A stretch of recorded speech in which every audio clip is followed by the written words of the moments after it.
Perkenalkan, nama saya Gita Renata Fui dengan NIM 23101001010 kelas 1A semester 1 Prodi Ekonomi Pembangunan Fakultas Ekonomi dan Bisnis Universitas Nusa Cendana Kupang. Di sini saya akan mereview materi Bahasa Indonesia dari pertemuan pertama hingga pertemuan ke-8. Selamat menyaksikan. Sejarah perkembangan, kedudukan, dan fungsi bahasa Indonesia. Yang pertama, bagaimana sejarah bahasa Indonesia. Bahasa Indonesia adalah bahasa resmi Republik Indonesia sebagaimana disebutkan dalam Undang-Undang Dasar Republik Indonesia 1945. Pasal 36, bahasa negara adalah bahasa Indonesia. Sejarah bahasa Indonesia telah tumbuh dan berkembang sekitar pada abad ke-7 dari bahasa Melayu yang sejak zaman dahulu sudah dipergunakan sebagai bahasa penghubungan bukan hanya di Kepulauan Nusantara, melainkan juga di seluruh Asia Tenggara.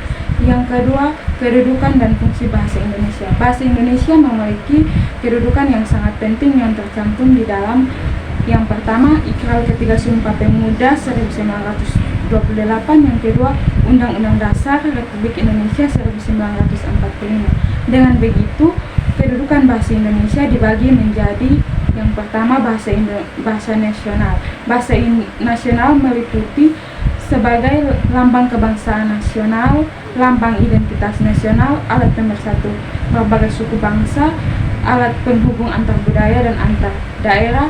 Yang kedua, bahasa negara atau bahasa resmi Negara Kesatuan Republik Indonesia meliputi bahasa resmi kenegaraan, bahasa pengantar dalam dunia pendidikan, bahasa resmi untuk kepentingan perencanaan dan pelaksanaan pembangunan nasional serta kepentingan pemerintah, alat pengembangan kebudayaan, ilmu pengetahuan dan teknologi.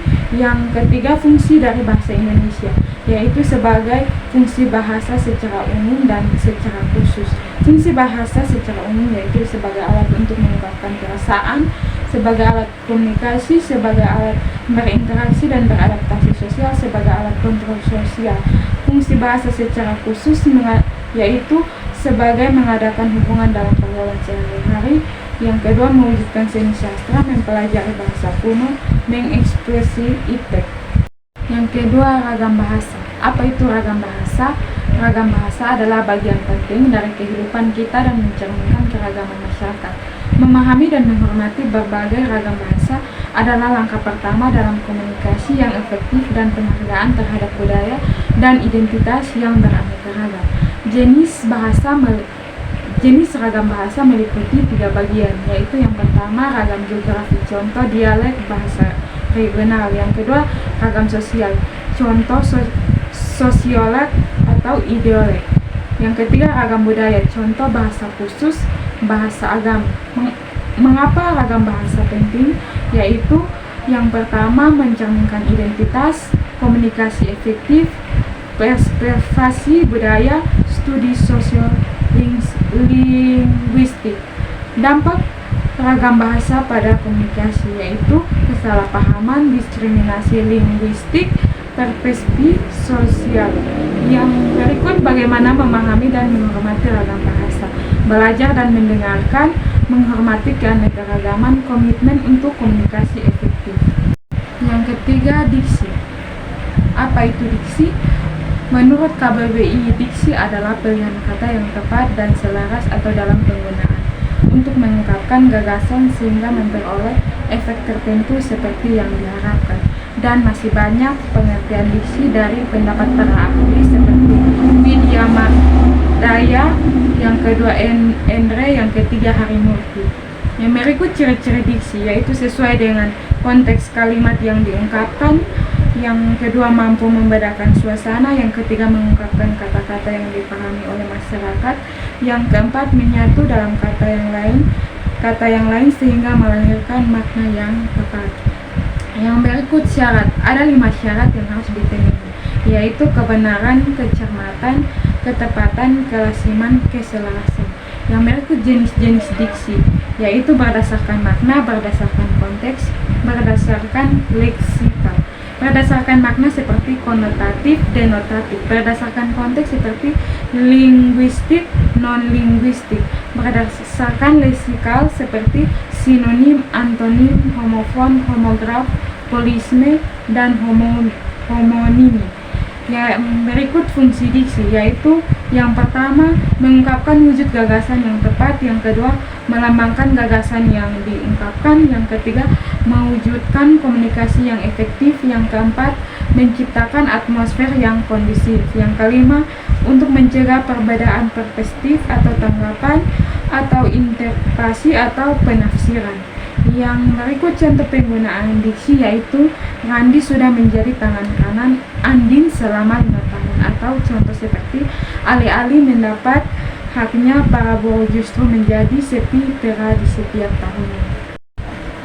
Yang keempat, kalimat efektif. Apa itu kalimat efektif?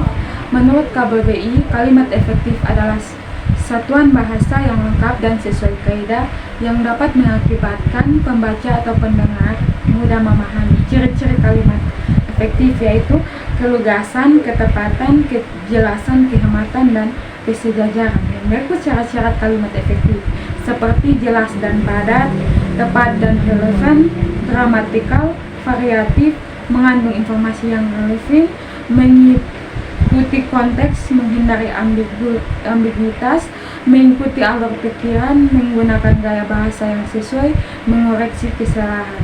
Yang berikut unsur kalimat efektif seperti subjek, predikat, objek, keterangan.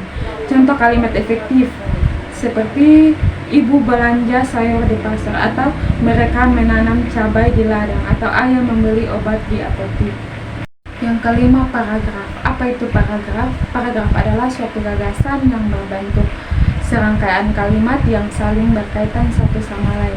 Jenis-jenis paragraf yaitu paragraf narasi, paragraf deskripsi, paragraf persuasi, paragraf argumentasi, paragraf ekspansi.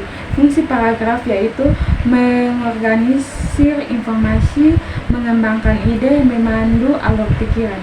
Ciri-ciri paragraf yang efektif yaitu kohesi, keterpaduan, ketepatan, dan kekompakan. Unsur paragraf yaitu sebagai kalimat topik, kalimat pendukung, kalimat penutup. Syarat membentuk paragraf yang efektif yaitu yang pertama, ide utama, kohesi dan keterpaduan, struktur yang teratur, relevansi dan konsistensi, tidak terlalu panjang atau tidak terlalu pendek, penggunaan kata dan istilah yang tepat, penggunaan kalimat yang variatif, kesimpulan atau ringkasan. Contoh paragraf yang efektif. Dalam era digital ini, teknologi telah mengubah cara kita berkomunikasi, belajar, dan bekerja. Smartphone yang kita miliki tidak hanya berfungsi sebagai alat untuk berbicara, tetapi juga sebagai pusat informasi pribadi yang mengakses dunia dalam genggaman tangan kita. Pendidikan pun mengalami perubahan signifikan dengan adanya pembelajaran daring yang memungkinkan siswa untuk belajar kapan saja dan di mana saja. Selain itu, dunia kerja juga telah berubah dengan penggunaan alat-alat otomatis yang meningkatkan produktivitas. Oleh karena itu, adaptasi terhadap teknologi menjadi kunci kesuksesan dalam menghadapi masa depan yang semakin canggih dan berubah cepat. Ringkasan. Contoh paragraf yang efektif. Dalam era digital ini, teknologi telah mengubah cara kita berkomunikasi, belajar, dan bekerja. Smartphone yang kita miliki tidak hanya berfungsi sebagai alat untuk berbicara, tetapi juga sebagai pusat informasi pribadi yang mengakses dunia dalam genggaman tangan kita. Pendidikan pun mengalami perubahan signifikan dengan adanya pembelajaran daring yang memungkinkan siswa untuk belajar kapan saja dan di mana saja. Selain itu, dunia kerja juga telah berubah dengan penggunaan alat-alat otomatis yang meningkatkan produktivitas. Oleh karena itu, adaptasi terhadap teknologi menjadi kunci kesuksesan dalam menghadapi masa depan yang semakin canggih dan berubah cepat. Yang keenam, teks makro dan teks mikro. Apa itu teks makro dan teks mikro? Teks makro merujuk pada teks secara keseluruhan, tingkatan yang lebih luas dan umum dalam pemahaman teks, di mana kita melihat gambaran besar dari seluruh teks. Yang teks mikro adalah tingkat yang lebih rinci dalam pemahaman teks, Ini melibatkan pemahaman dan analisis terhadap detail-detail kecil dalam teks. Yang berikut hal-hal yang dapat ditemukan dalam teks mikro dan teks makro. Teks makro hal-hal yang dapat ditemukan seperti struktur keseluruhan, tema dan tujuan komunikatif, gagasan utama, garis besar narasi. Teks mikro seperti struktur kalimat, pilihan kata, gaya bahasa, tata bahasa dan penyusunan paragraf, retorika dan strategi argumentasi. Unsur-unsur dalam teks makro dan teks mikro. Contoh teks makro, skripsi, buku pelajaran, makalah, proposal, laporan hasil penelitian, artikel, wawancara, percakapan telepon, layanan jual beli. Contoh teks mikro, argumentasi, eksposisi, deskripsi, eksplorasi, kalimat pesan singkat, caption foto, judul artikel, diskusi, eksplanasi, dan narasi. Sehingga dari semua materi yang saya paparkan dapat disimpulkan bahwa bahasa Indonesia adalah bahasa resmi Republik Indonesia sebagaimana disebutkan dalam Undang-Undang Dasar Republik Indonesia 1945 Pasal 3/6. Bahasa negara adalah bahasa Indonesia, adalah bagian penting dari kehidupan kita dan mencerminkan keragaman masyarakat. Pengertian diksi diantaranya adalah membuat pembaca atau pendengar mengerti secara benar dan tidak salah paham terdapat apa yang disampaikan pembicara atau penulis untuk mencapai target komunikasi yang efektif, membanggakan yang diekspresikan secara verbal, membentukkan gaya ekspresi, gagasan yang tepat, sangat resmi, tidak resmi, sehingga menyenangkan pendengar atau pembaca. Kalimat efektif harus memperhatikan hal-hal penting yang harus memiliki kita dan istilah serta meletakkannya dengan posisi yang tepat. Paragraf merupakan suatu pernyataan yang mengandung makna dan pembicaraan.